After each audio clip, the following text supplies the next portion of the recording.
La banda che ieri ha assaltato con il fucile mitragliatore il Ticotà di Paese potrebbe essere la stessa che ha colpito il Prix di San Vito di Altivole a inizio anno, stessa arma e stesso identikit, i rapinatori con i cappucci bianchi. Omicidio di Castelfranco, parla la mamma di un ragazzo che alle medie era stato bullizzato dal 19enne in carcere con l'accusa di aver ucciso Lorenzo Cristea. Lo avevo affrontato, racconta, quel ragazzino poteva essere recuperato. Sono scioccata, parla l'imprenditrice che ieri mattina ha assistito al pestaggio di una giovanissima a Montebelluna da parte di una coetanea. Qui come altrove preoccupa la violenza tra i giovani, sempre più spavaldi. Serata ad alta tensione in via Collalto a Treviso, tra gli identificati anche i due fratelli magrebini già da spati per l'aggressione al titolare del kebab di via Roma. Insorgono i meloniani.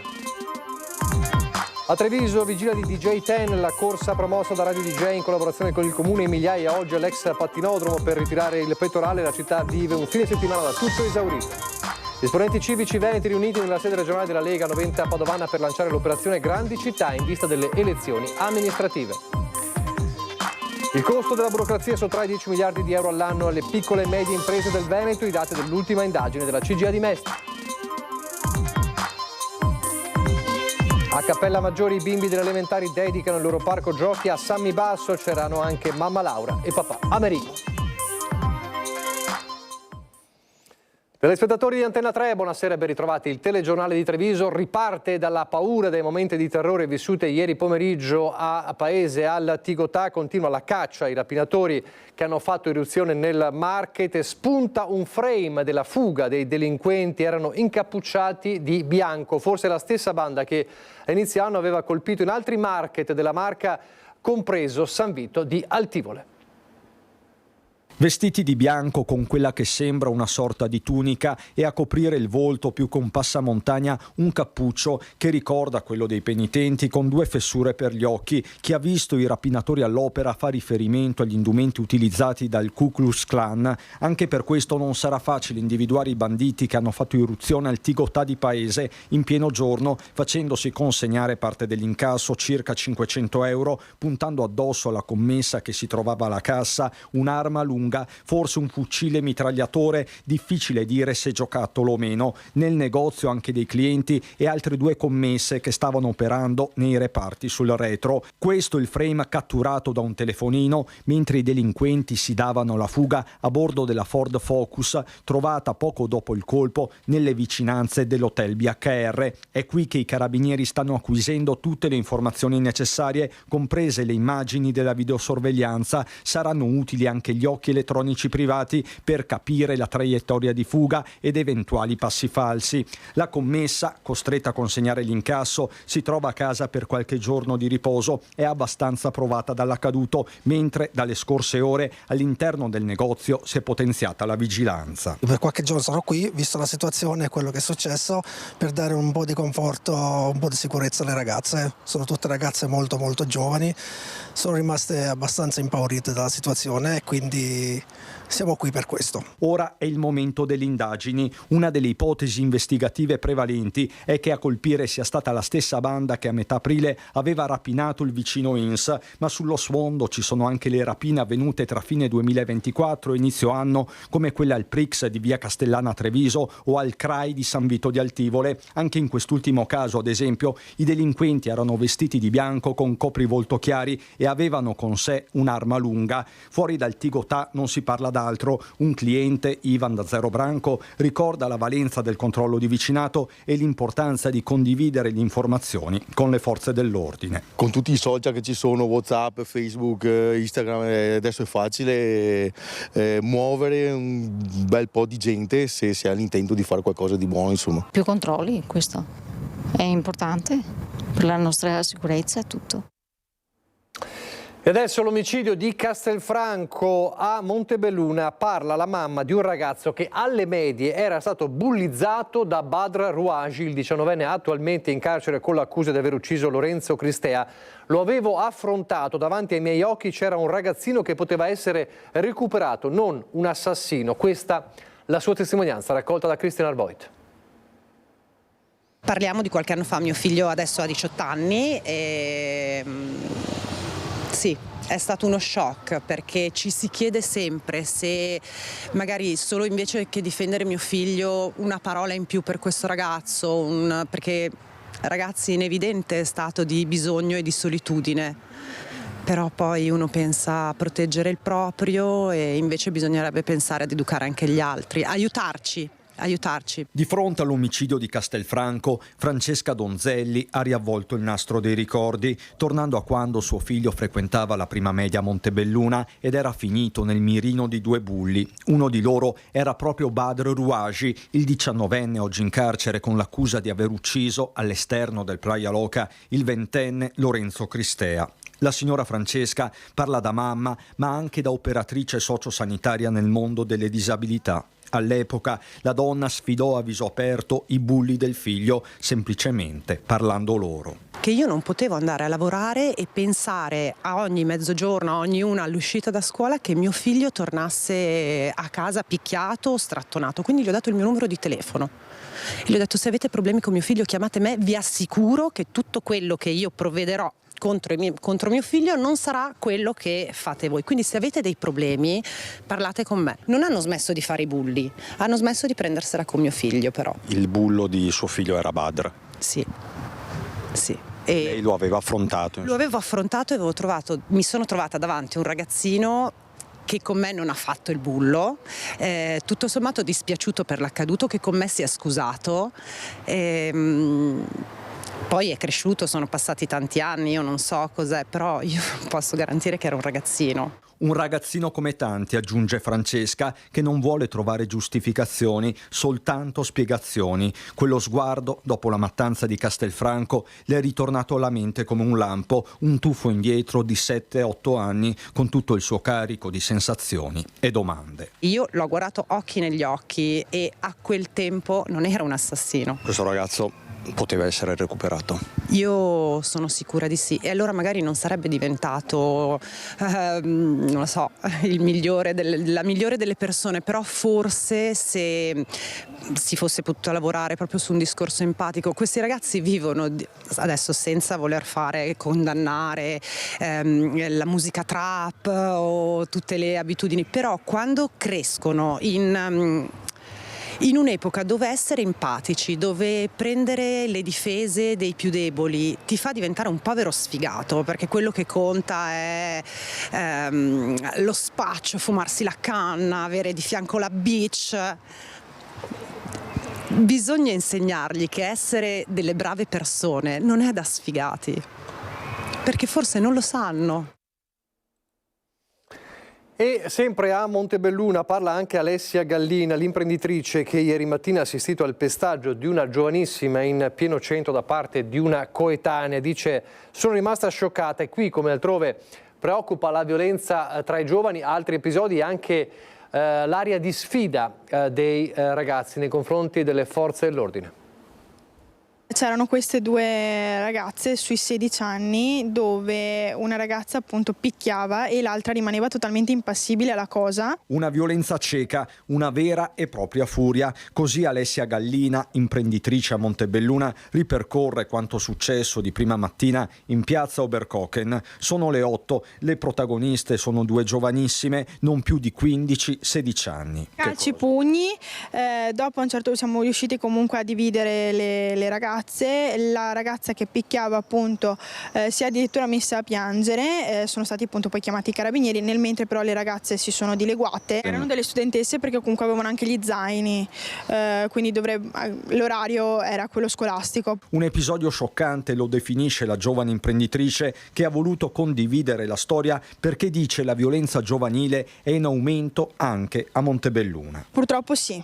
Nel senso che addirittura una mia amica l'altro giorno è capitato che in piazza lei doveva arrivare per parcheggiare per andare a lavorare, c'erano questi 3 ragazzini in mezzo alla strada, lei ovviamente andava a passo d'uomo, nel mentre loro si sono spostati, quindi lei ha cercato di superarli, hanno iniziato a picchiare sulla portiera prendendo calci e pugni, addirittura si è fermata per chiedere il motivo, cosa fosse successo, e in modo beffardo appunto è stato detto: chiama i carabinieri, tanto cosa vuoi che ci succeda. Un senso di impunità diffuso, qui come altrove. Marta Finotto, da paese, è mamma di un 16enne. Ho paura anche che vada a scuola a momenti, perché mio figlio frequenta una scuola a Conegliano e anche lì le risse sono all'ordine del giorno proprio, in pieno giorno.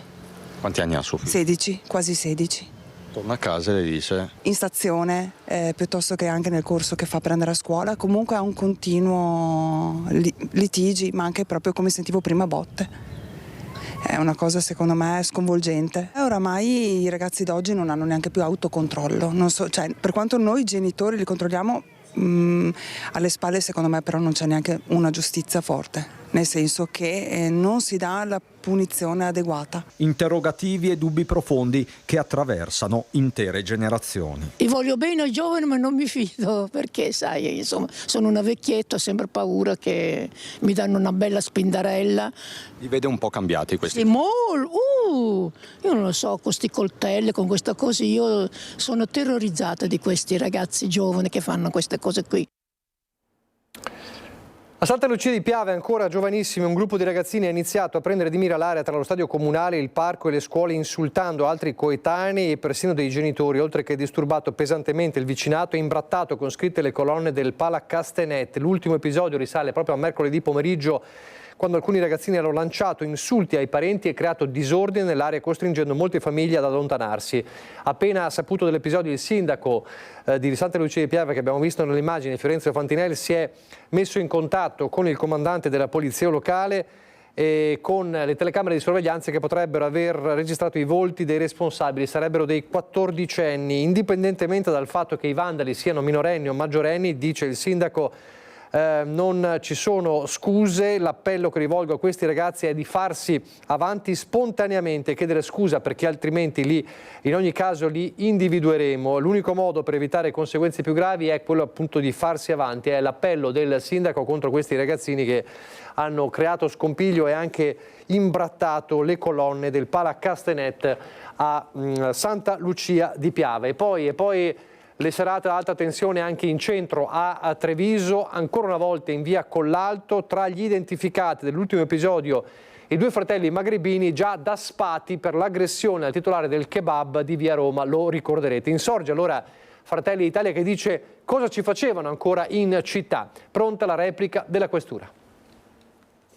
La sicurezza non è un'opzione, ma è un diritto e una priorità. E lo garantiremo con i fatti. Urla e schiamazzi, il principio di una lite, qualche calcio alle fioriere, via Collalto ancora sotto i riflettori per l'ennesimo venerdì sera di eccessi, anche se in questo caso reati non ce ne sono stati. Quel che salta all'occhio però, oltre al dispiegamento di forze dell'ordine arrivate su richiesta degli esercenti della via, è l'identificazione dei due fratelli magrebini già destinatari da parte della questura di un DACUR, un divieto di accesso alle aree urbane per l'aggressione al titolare e al personale dell'Istanbul Kebab di via Roma. Questi personaggi, questi pregiudicati sono ben noti alle forze dell'ordine. Ecco, questi personaggi non devono più entrare a Treviso. La spiegazione arriva dalla questura. La misura di prevenzione emessa nei loro confronti riguarda un quadrante cittadino differente da via Collalto, vale a dire via Roma. I due pertanto possono circolare e stazionare nelle altre zone della città, dove peraltro non è stato accertato alcun reato o qualsiasi altra condotta illecita e quindi nessun provvedimento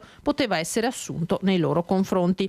Due le persone portate rispettivamente al comando della polizia locale di via Castello d'Amore e a quello dei carabinieri di via Cornarotta, entrambi per ubriachezza. Si tratta di una donna già nota e di un minorenne di Chioggia, 17 anni appena, ospite di una comunità.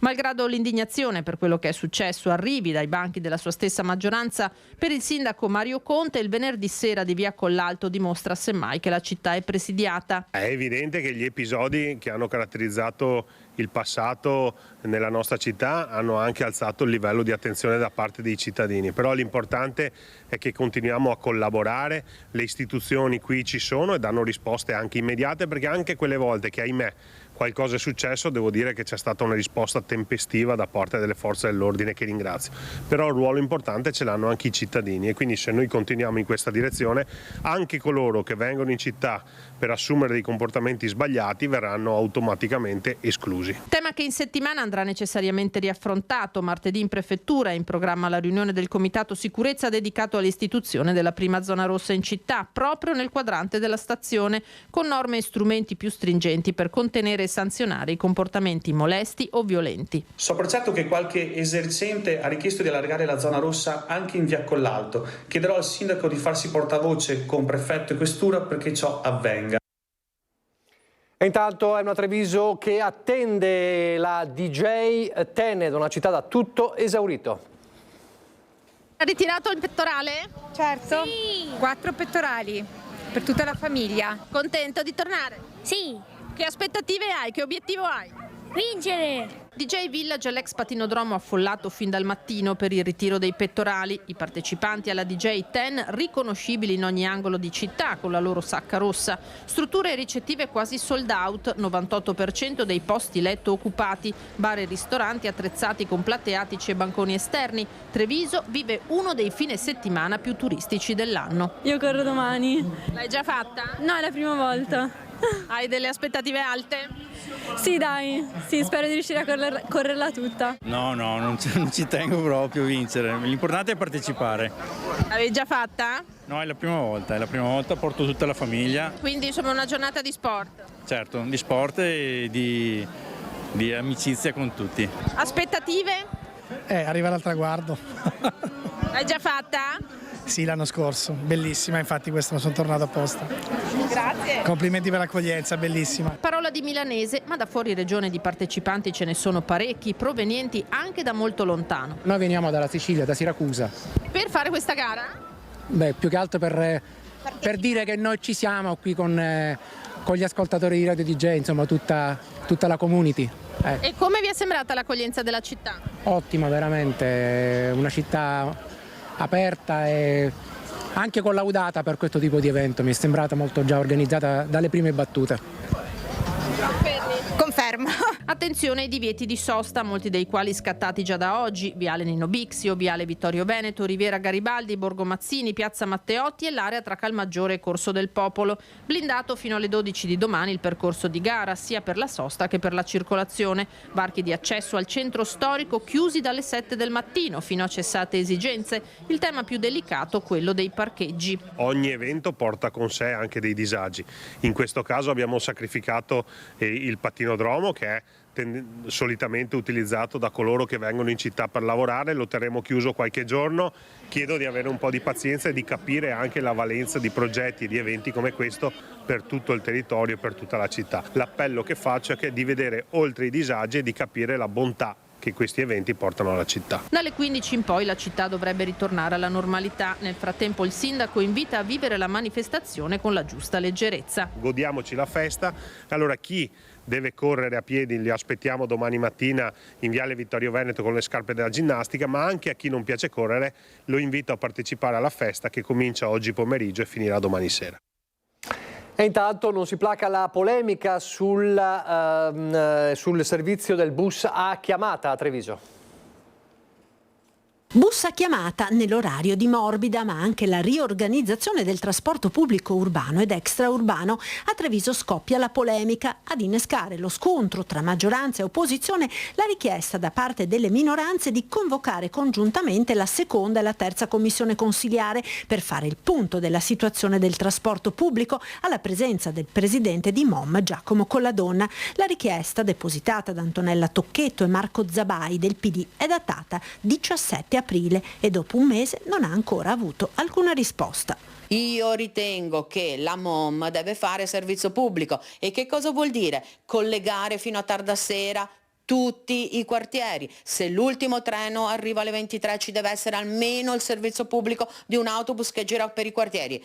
Allora, cara MOM, Treviso è una piccola realtà, è mezzo quartiere di Roma, ma è possibile che non riusciamo a fare un servizio per i cittadini adeguato alla richiesta anche di una popolazione anziana? Questa è una cosa che veramente noi delle minoranze non possiamo sopportare. La maggioranza difende la scelta del bus a chiamata partito lunedì scorso sulle linee 7 e 10 e comunque in una fase ancora sperimentale. Di servizio innovativo e strategico parla il capogruppo di Fratelli d'Italia Guido Bertolazzi. Mira a ridurre l'inquinamento incentivando l'uso dei mezzi pubblici, mira a efficientare il servizio evitando innumerevoli corse a vuoto. Migliorabile? Certo che sì, del resto questa è ancora una fase di assestamento e di progettazione, di pianificazione, quindi tutto è migliorabile, ma in politica serve anche un po' di coraggio e la capacità di decidere. Questa amministrazione mi sembra che ne abbia da vendere, Fratelli d'Italia ne fa parte attiva quindi io ho piena fiducia su questo servizio. Allora, prima di continuare con le notizie da Treviso, apriamo un veloce flash di due notizie di cronaca gravi del veneziano, due tragedie, un incidente stradale mortale avvenuto sulla provinciale a Portogruaro lungo la curva per Porto Vecchio in direzione Cordovado, uno schianto tra due mezzi, tra due auto appunto nella strada provinciale per Cordovado e purtroppo una vittima. Sul posto i vigili del fuoco per estrarre dalle lamiere due feriti, uno dei quali purtroppo non ce l'ha fatta, ad atterrare anche l'elisoccorso di Treviso, quindi un incidente mortale avvenuto a Portogruaro nel tardo pomeriggio con una vittima. E poi c'è un'altra notizia invece proprio di questi minuti, una tragedia avvenuta a Venezia con una donna che è caduta da un'imbarcazione privata a fronte Sant'Elena ed è caduta in acqua ed è morta purtroppo. Ci racconta tutto velocemente il nostro Lorenzo Maier. Buongiorno Lorenzo, grazie, buonasera anzi. Lorenzo, grazie per essere con noi. Cosa è successo? Cosa si sa? La ricostruzione è ancora frammentaria, quello che purtroppo sappiamo e che possiamo confermare al momento è che una donna è morta, sono in corso dei rilievi da parte della Capitaneria di Porto della Guardia Costiera perché la persona si trovava a bordo di un'imbarcazione privata circa un'ora fa, anche meno, e è caduta in acqua. Non si sa e non si conoscono per il momento i motivi. Forse una delle ipotesi che è ancora il vaglio è che sia addirittura rimasta incastrata sull'elica di questa piccola imbarcazione. Non è stato possibile prestare soccorso. Il cadavere al momento in questi minuti sono in corso le operazioni di recupero che però non sono ancora terminate, quindi non ne conosciamo neanche l'identità di questa povera persona. Chiaramente la navigazione è stata interrotta, c'è una grande presenza di forze dell'ordine, vigili del fuoco, capitanerie di porto, carabinieri e quant'altro per cercare di ricostruire come siano andate le cose. Purtroppo al momento possiamo solo confermarvi che la persona è deceduta. E questo è successo a fronte Sant'Elena? Esattamente, a Sant'Elena, quindi tra il Lido e Sant'Elena, proprio davanti all'isola di Sant'Elena, dove lo ricordiamo, ma sicuramente tutti i nostri telespettatori se lo ricordano perfettamente, in un'altra circostanza lo scorso dicembre si è invece registrato il grave incidente tra una motonave privata e una linea 1. Ovviamente la dinamica e la situazione di questa sera è completamente differente, però più o meno come zona siamo in quello specchio d'acqua proprio davanti allo Stadio Pedro. Grazie davvero a Lorenzo Maier. Ovviamente tutti gli aggiornamenti che nelle prossime edizioni dei nostri telegiornali purtroppo dobbiamo raccontare di questa tragedia avvenuta a Venezia poco fa, di una donna quindi caduta da un'imbarcazione e morta a Venezia. Allora, velocemente pubblicità e poi torneremo al sorriso perché parleremo di alpini.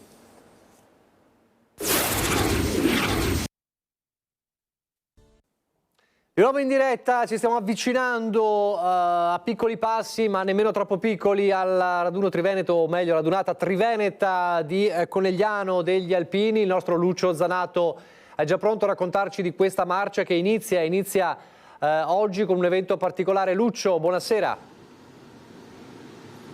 Buonasera Nicola, buonasera ai telespettatori di Antenna 3. Sì, diciamo che 7 giorni fa era la serata di Biella, 7 giorni dopo comincia la lunga marcia verso l'avvicinamento della Triveneta qui a Conegliano. Una Triveneta particolare perché qui naturalmente si festeggiano anche i 100 anni della sezione, vero Presidente? Una sezione ce la racconta per chi non la conosce. Sì, la sezione è composta da 30 gruppi, 17 comuni, 5.200 soci. Oggi con questa inaugurazione della mostra fotografica 100 anni di opere e un secolo di vita associativa si sono aperte i festeggiamenti per il nostro centenario con Raduno Triveneto che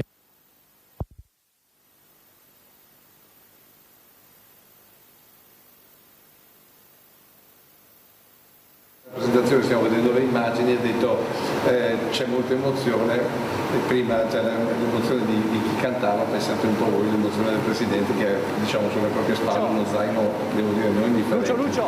Sì, è un zaino Lucio, non indifferente, c'è un problema al microfono. l'emozione è forte, però... Ok, allora prendi un attimo la linea che sostituisco subito, un secondo. Sì, allora facciamo così, restiamo un attimo collegati con lui e vediamo allora intanto un servizio che riguarda la politica perché c'è l'operazione Civici che viene lanciata dalla Lega, lo ha fatto oggi alla sede regionale di Noventa Padovana, riguarda ovviamente soprattutto le amministrative.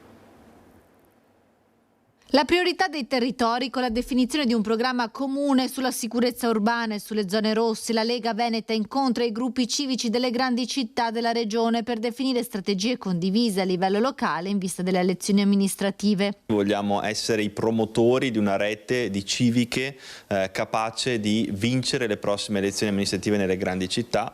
La Lega è la casa delle liste civiche, è la casa delle liste territoriali e questo dobbiamo continuare ad essere. Alla riunione nella sede regionale di Noventa Padovana hanno preso parte oltre 30 amministratori appartenenti a gruppi civici delle città, sopra i 50.000 abitanti. Fra i presenti Valeria Cittadin, sindaco di Rovigo, ma anche consiglieri comunali di Padova e di Vicenza. Tra i primi pensieri della Lega però resta l'individuazione del candidato alle prossime regionali al posto di Luca Zaia. La risposta arriverà dal tavolo nazionale, ma sul territorio la ricerca è aperta. Noi stiamo facendo il nostro lavoro per individuare i migliori candidati possibili per offrire ai veneti una squadra capace, moderna e soprattutto idonea ad affrontare quelle che sono le sfide che i prossimi anni richiedono per questo territorio.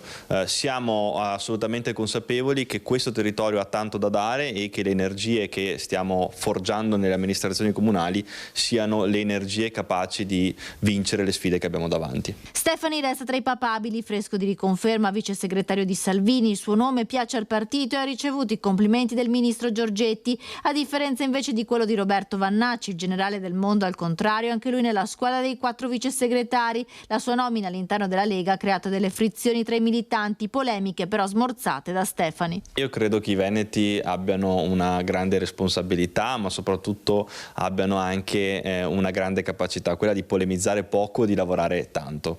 Io sono a disposizione del movimento, farò quello che ho continuato a fare nel corso dei mesi scorsi. La Lega ha bisogno di una capacità di essere capillare sui territori. Questo è quello che noi vogliamo fare, questo è quello su cui io lavorerò come vice segretario federale. E si è detto in questi giorni che la presenza lunedì ma soprattutto martedì di Giorgia Meloni a Venezia sarà importante anche per un eventuale avvicinamento, per un eventuale anche colloquio ad esempio con i vertici della Lega e soprattutto con Luca Zaia. Mattarella e Meloni, grandi protagonisti del Festival delle Regioni che inizia domani a Venezia ma vede i suoi giorni clou lunedì e martedì, saranno 2 mattinate che Antena 3 seguirà in diretta con 2 edizioni straordinarie lunedì dalle 11 per seguire la presenza del capo dello Stato Sergio Mattarella e martedì dalle 9:30 per i tanti ministri presenti e il discorso della Premier Giorgia Meloni. Intanto Venezia che ovviamente è blindata. Dal divieto di volo sulla città in determinati orari ai cecchini appostati sulle procuratie di Piazza San Marco è una Venezia blindata, quella che si appresta ad ospitare la 3 giorni del Festival delle Regioni. 3 giorni in cui è previsto il passaggio in città del Gotha della politica nazionale. Il Presidente della Repubblica Sergio Mattarella sarà a Palazzo Ducale lunedì. Molto probabile anche una visita alla Basilica di San Marco e forse anche al Mose. La Presidente del Consiglio Giorgia Meloni interverrà invece il giorno seguente al Teatro La Fenice. Lunga anche la lista di membri del governo che arriveranno a Venezia. Il ministro degli interni Matteo Piantedosi, il ministro dell'ambiente e della sicurezza energetica Gilberto Pichetto Fratin e il ministro per la pubblica amministrazione Paolo Zangrillo. Poi naturalmente un esercito di amministratori regionali capitanati da presidente e vicepresidente della Conferenza delle Regioni e delle Province Autonome, rispettivamente Massimiliano Fedriga del Friuli Venezia Giulia e Michele Emiliano della Puglia. La squadra veneta sarà naturalmente guidata dal dal presidente Luca Zaia. Oltre che a Palazzo Ducale e al Teatro La Fenice, altri eventi sono previsti alla Scuola Grande di San Rocco e a quella di San Giovanni Evangelista. Imponente, come detto, il servizio di sicurezza, il culmine tra le 7:30 e le 16:30 di lunedì col divieto di sorvolo su Venezia, e il giorno di Mattarella e su Piazza San Marco torneranno a vigilare dall'alto i tiratori scelti. Ma l'attenzione è alta anche per la presenza della Presidente del Consiglio e di diversi ministri, e non sarà difficile martedì trovarsi di fronte a deviazioni o limitazioni del traffico nella zona della Fenice.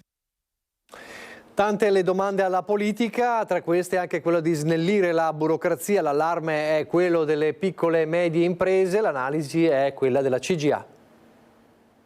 Moduli da compilare, fila agli sportelli pubblici, timbri, dipendenti che devono lavorare intere giornate per adempiere a richieste di permessi e autorizzazioni. La burocrazia è diventato un fardello pesantissimo per le imprese, soprattutto quelle piccole, un peso che la CGA di Mestre ha quantificato per le aziende venete in almeno 10 miliardi di euro all'anno, sugli 80 drenati a livello nazionale al sistema delle piccole e medie imprese. Il Veneto può contare su una buona qualità della macchina pubblica.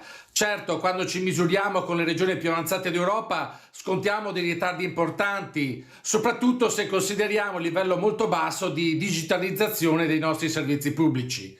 A pagare il conto, pur con i dovuti distinguo su realtà anche di eccellenza della nostra pubblica amministrazione, sono le imprese che sottraggono tempo prezioso e risorse economiche alla loro attività produttiva, soprattutto le più piccole o gli artigiani, i lavoratori autonomi che non dispongono di uffici amministrativi strutturati in grado di espletare gli adempimenti burocratici richiesti e devono quindi rivolgersi a consulenti esterni con dei costi che gravano pesantemente sui fatturati.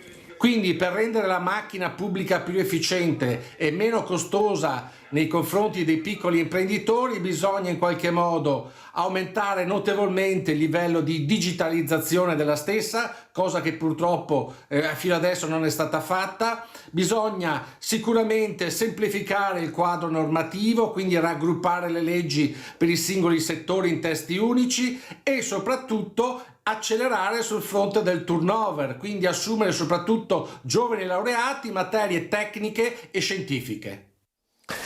Riecco Lucio Zanatto a Conegliano con gli alpini, con l'inizio della marcia verso la Triveneta. Lucio. Eccoci qua, allora dicevamo un gruppo numerosissimo, tutto già pronto, il primo atto è stata l'inaugurazione di questa mostra, una mostra importante. Perché avete deciso di fare questa mostra? Ma ha deciso di fare questa mostra perché su un centenario era giusto ricordare le opere e i lavori dei 30 gruppi che compongono la sezione. L'idea era buona, l'abbiamo portata avanti e siamo riusciti ad arrivare a oggi a fare questa bellissima mostra che fa veramente lustro alla sezione e anche alla città di Conegliano nel nostro centenario. Claudio Botteoni invece è proprio il curatore di questa mostra. Raccontiamola un po' velocemente, quante fotografie e che pezzi particolari ci sono, proprio per venirla a vedere, perché poi è aperta da oggi fino al 15. Certo, è aperta fino al 15 di giugno, nei fine settimana. Questa mostra raccoglie la bellezza di 475 fotografie, l'80% in formato A3, e sono veramente rappresentative di tutti i lavori fatti dagli alpini in questi 100 anni di storia. Abbiamo due chicche, diciamo, due reparti che sviluppano quello che è stato il terremoto del Friuli, quindi tutti i lavori eseguiti in quella zona Friuli, e poi l'asilo di Roscios, che è un fiore all'occhiello degli alpini in cui la sezione di Conegliano ha partecipato molto attivamente. Ecco, fa pensare proprio un asilo in una zona dove ancora adesso c'è la guerra, ma ci torneremo magari in altri temi, in altri modi. Rimaniamo invece a questa marcia di avvicinamento, altro appuntamento sabato prossimo importantissimo. Sì, sabato prossimo è un punto molto importante, la gradinata degli alpini, c'è l'inaugurazione di 2 pennoni con un'opera monumentale assieme ai 2 pennoni.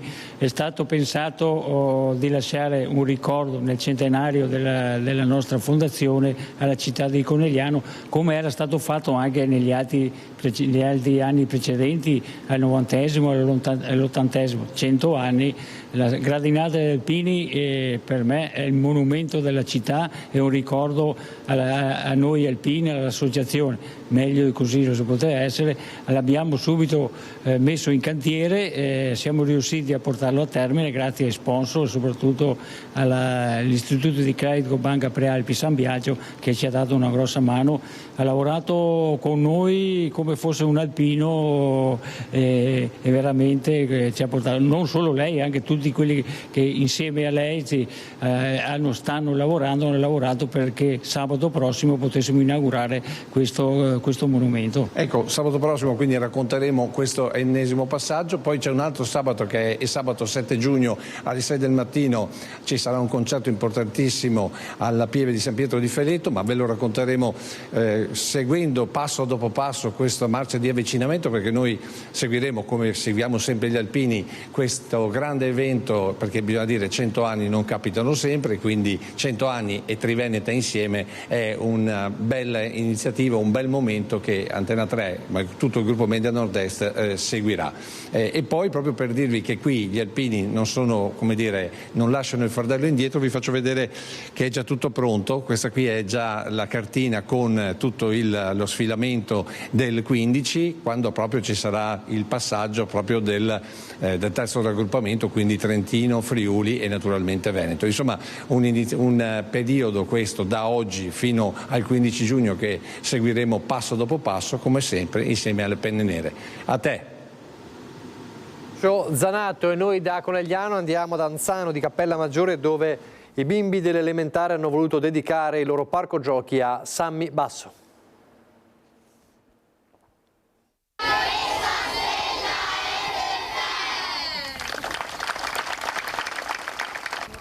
Una grandissima emozione, anche perché so che è partita da loro quando gli hanno chiesto a chi dedicare questo vostro spazio, e loro hanno detto in coro Sammy. E per me è molto importante. Loro così giovani però hanno già capito la persona che è Sammy, quanto ha dato, lo spirito e tutto l'impegno che ha messo nella sua vita. Un parco giochi ad Anzano, frazione di Cappella Maggiore, il primo dedicato a Sammy Basso. A lui, che amava divertirsi, amava stare tra la gente. A volerlo sono stati proprio loro, i piccoli alunni della scuola elementare.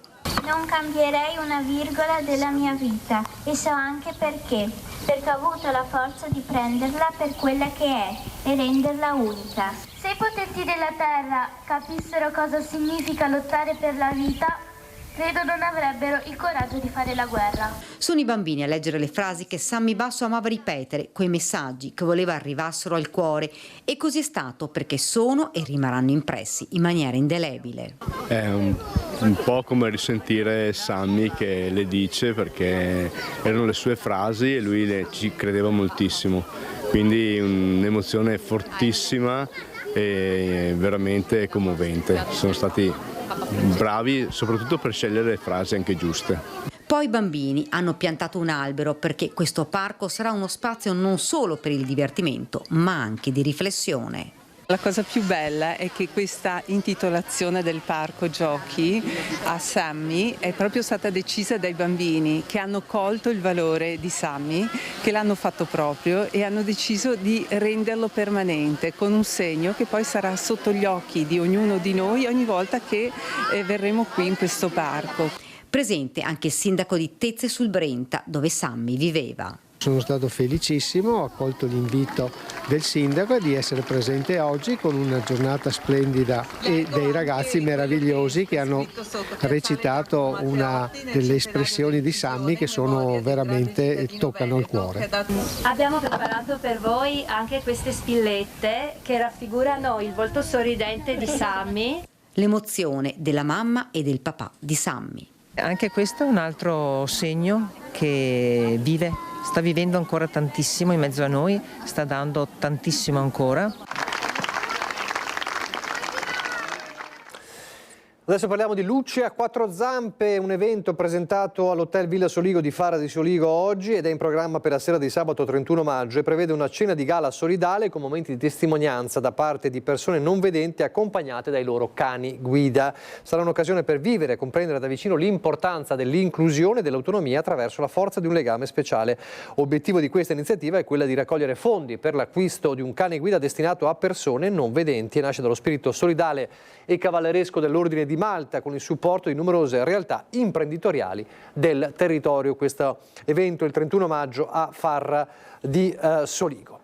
Lo sport invece ci fa parlare di una stagione di bilancio ormai, è tempo di bilanci per il Benetton Rugby che ieri ha concluso la sua stagione, il suo campionato e l'ha concluso diciamo come se non se lo aspettava.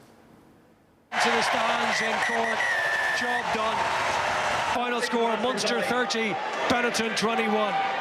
E pensare che per un tempo i leoni hanno cullato il sogno di farcela.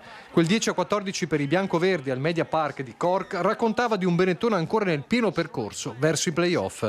Ma a quei punti nella seconda frazione di gara se ne sono aggiunti soltanto 7, mentre il Munster ne metteva a segno 21, chiudendo la pratica e di fatto la stagione degli uomini di coach Bortolami, all'ultima gara sulla panchina prima di lasciare il posto dal 1 luglio a Callum McRae. Finisce lontano da casa in Irlanda la stagione 2024-2025 del Benetton Rugby, una stagione dai tanti, troppi volti, imprese e flop, grandi partite e grandi amnesie. Storica la qualificazione di gennaio ai playoff di Champions Cup, ma il mancato accesso alla post-season di United Rugby Championship, che l'anno scorso invece era stata raggiunta, è un chiaro passo indietro. E non si può dire che la società non avesse già aperto la riflessione al suo interno da tempo, con l'annunciato da mesi cambio in panchina e ben 7 giocatori che lasceranno il team, tra i quali il veterano Brex. A Cork un Benetton che inizia bene, addirittura spreca, ma sparisce nel secondo tempo, chiuso 30-21 per i rossi di Munster, dimostrando quella mancata continuità che ha caratterizzato diversi momenti della stagione. I leoni feriti tornano a casa con la consapevolezza che serve un gradino in più per entrare tra i grandi, per svoltare davvero. Toccherà a coach Callum McRae da luglio infondere questa consapevolezza. E noi andiamo nel bellunese. E proprio a Belluno sta creando scompiglio la rivelazione di retroscena dell'affaire 100 milioni per il Nevegal promessi da un pool algerino oggi dissolto nel nulla. A mettere in fila l'accaduto l'unico socio italiano di Nevegal 365, il bellunese Ivano Viel. Sembra l'inizio di una spy story, invece è tutto vero. 9 puntate pubblicate su Facebook che Ivano Viel, imprenditore bellunese e unico socio italiano della società Nevegal 365, ha voluto condividere per raccontare passo dopo passo quello che lui stesso definisce un affare inquietante. L'operazione doveva rilanciare il Colle con un investimento da 100 milioni di euro, ma dietro le promesse affiorano sospetti e dubbi mai sopiti. Soldi, troppi soldi, paccate di milioni, racconta Viel, che con il 15% delle quote al pari del presidente Kamel Ayaki era parte di una compagine societaria italo-algerina con nomi di peso, tra cui l'ex generale Ismail Allab e i finanziatori Mohamed Elies Khalfi, padre e figlio oggi irreperibili. Viel teme di essere finito in una trappola. Avrei rischiato di diventare la lavatrice di denaro di dubbia provenienza, spiega. Un timore che condivide all'epoca con l'assessore Roccon. Da lì la decisione di fare un passo indietro, una mossa che oggi Viel rivendica. Mi ha salvato dalla galera per riciclaggio, scrive, ringraziando l'assessore per il suo ruolo. Ma il caso è tutt'altro che chiuso. Il racconto di Viel ha scosso la politica bellunese. Forza Italia e Patto per Belluno annunciano un'interrogazione e chiedono la rimozione immediata dell'assessore Franco Roccon, che per ora ha scelto il silenzio. Noi lo riteniamo un fatto molto grave. Ora evidentemente ci saranno tutte le verifiche, gli accertamenti eccetera, però se fosse tutto vero ci sarebbe un problema sia da un punto di vista diciamo tecnico-amministrativo, ma noi crediamo anche di natura politica, perché se è vero che l'assessore sapeva tutto, è da capire se il sindaco sapeva tutto, e se non sapeva tutto forse addirittura più grave, perché vuol dire che l'assessore agisce senza che il sindaco sappia alcune cose. Sulla bontà dell'operazione algerina erano arrivati avalli investigativi, si dice ai massimi livelli, seguiti da foto di rito, presentazione alla stampa e al Consiglio Comunale. Sullo sfondo il rischio di un clamoroso inganno che avrebbe potuto portare a conseguenze tragicamente gravi. Vedremo come proseguirà questa vicenda. Si allungano i tempi per il reinserimento dei 160 lavoratori ex Safilo in forza alla Innovatec di Longarone. Ieri in Regione al tavolo dell'unità di crisi azienda, sindacati di categoria e direzione lavoro regionale si sono confrontati sulle prossime evoluzioni dell'attività dello stabilimento. È emerso che la contrazione registrata dal settore dell'occhialeria impone alla proprietà di diversificare la produzione anche in settori differenti e che il piano occupazionale slitterà al 2026 in ritardo rispetto all'accordo del 2023. Va da sé che serviranno ancora ammortizzatori sociali dal prossimo novembre. Su questo punto aziende e sindacati si confronteranno su possibili modalità e termini. Il prossimo tavolo regionale fissato per il 26 di giugno. Si chiama Isola che non c'è, il più grande parco tematico inclusivo d'Europa ed è stato inaugurato questa mattina. 3, 2, 1, l'isola c'è! Oh, è bellissimo, non vedevo l'ora che lo aprissero perché abbiamo bisogno di questo parco per i bambini. Bella cosa, bella iniziativa, un'inclusione soprattutto ha significato per me. Bellissimo parco. Le piace? Sì, piace. Bello, il parco è bellissimo. Grazie. La gioia sopra ogni cosa, incontenibile quella dei bambini che attendevano da tempo la giornata di festa, ma per la città intera l'inaugurazione dell'Isola che non c'è, il più grande parco inclusivo d'Europa, è stata forte l'emozione. Un progetto ambizioso che unisce gioco, natura, accessibilità in un unico spazio pensato davvero per tutti. Il gioco è un diritto di tutti e abbiamo cavalcato, diciamo, questa frase e spero che venga capita, interpretata, che si porti rispetto a questo luogo anche per il costo che ha avuto e che sia un messaggio anche per le vicine città, i vicini comuni, che si adoperino tutti perché appunto l'inclusività diventi normalità. Situato nel cuore della città, l'Isola che non c'è al Parco Città di Bologna si estende su una superficie di 660 metri quadrati con giochi e percorsi accessibili a bambini con disabilità motorie, sensoriali e cognitive. Colori, suoni e materiali sono stati studiati per stimolare l'interazione e la fantasia senza escludere nessuno. Motore dell'iniziativa il Circolo Ricreativo dei Vigili del Fuoco di Belluno con il suo presidente Gianfranco Sommavilla. L'avete fortemente voluta oggi. L'isola che non c'è, così è stato chiamato questo parco, c'è. C'è l'emozione, come diceva lei, è stato tantissima, e ancora adesso non ho ancora, diciamo così, assorbito il tutto, quindi insomma sono contento che c'è. Vedere poi tutta questa gente, tutti questi bambini che potranno usufruire di questo parco mi fa solo che rallegrare. Un investimento non solo economico ma anche sociale e culturale grazie all'impegno della Fondazione De Rigo che ha creduto nel progetto e l'ha sostenuto con particolare generosità perché l'inclusione è un diritto, non un'opzione e da oggi a Belluno questo diritto ha una casa a cielo aperto. Ci auguriamo che Belluno possa essere ricordata per aver fatto partire questo segno dell'inclusione e della diversità perché insieme possiamo essere migliori e fare meglio le cose. Da una festa a un'altra è la festa per la promozione in Serie C della Dolomiti Bellunesi, accolta con entusiasmo da stadio in Piazza Duomo a Belluno.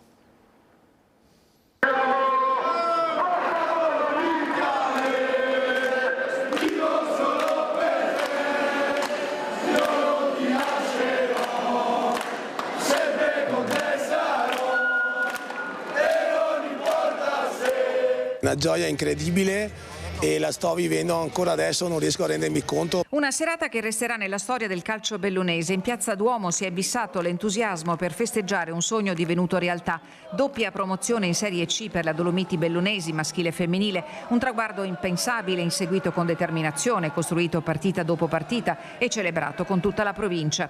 Visibilmente emozionato Roberto Padrin, presidente della provincia di Belluno, ex capitano del Belluno, promosso in C2 nel 2003. Abbiamo dovuto aspettare circa 20 anni, ma ce l'abbiamo fatta grazie a imprenditori e persone straordinarie che hanno messo cuore, soldi, sacrifici, impegno per creare veramente un qualcosa di unico e straordinario che ora abbiamo tutti il dovere di sostenere. L'investimento umano è molto importante, noi puntiamo sempre sui volontari, ma dopo le risorse economiche sono fondamentali, quindi deve esserci assolutamente un impegno da parte di tutto il mondo economico della nostra terra, che credo che possa trovare dello sport anche una propria soddisfazione di natura sia economica ma soprattutto anche di sviluppo della nostra società. Spero che questo sia solo l'inizio di un percorso, perché poi per sostenere lo sport bisogna impegnarsi, non è solo sport, bisogna sostenerli anche economicamente. Faremo sicuramente di tutto per lo sport, per